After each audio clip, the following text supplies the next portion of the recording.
વલસાડ જિલ્લાના કપરાડામાં ગોજારી ઘટના બની છે। વાપીની કોલેજના 4 વિદ્યાર્થીઓના મોત નીપજ્યા છે। 8 વિદ્યાર્થીઓ રોહિયાળ તલાટ ગામે ફરવા ગયા હતા। 5 વિદ્યાર્થીઓ કોહલેક નદીમાં નાહવા પડ્યા હતા। 4 વિદ્યાર્થીઓના ડૂબી જવાથી મોત નીપજ્યા છે।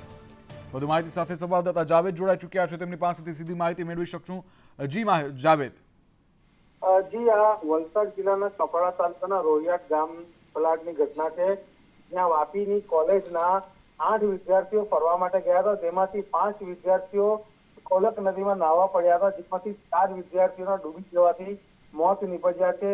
4 વિદ્યાર્થીઓ નાહવા પડતા અન્ય જે વિદ્યાર્થીઓ બહાર હતા તેઓએ બૂમાબૂમ કરતા ગામ લોકોએ તેઓને બહાર કાઢ્યા હતા અને તાત્કાલિક પોલીસને જાણ કરતા પોલીસે તમામને હોસ્પિટલમાં ખસેડ્યા છે। ત્યાં એક વિદ્યાર્થીની હાલત સારવાર હેઠળ છે અને અન્ય જે 4ના મોત થયા છે તેઓની બોડી પણ બહાર કાઢી લેવામાં આવી છે અને તમામે તમામ વિદ્યાર્થીઓ વાપીની કેબીએસ કોલેજના વિદ્યાર્થી છે અને તેઓ દમણના રહેવાસી હોવાનું પોલીસ તપાસમાં બહાર આવ્યું છે। જી, સમગ્ર માહિતી બદલ આભાર જાવેદ।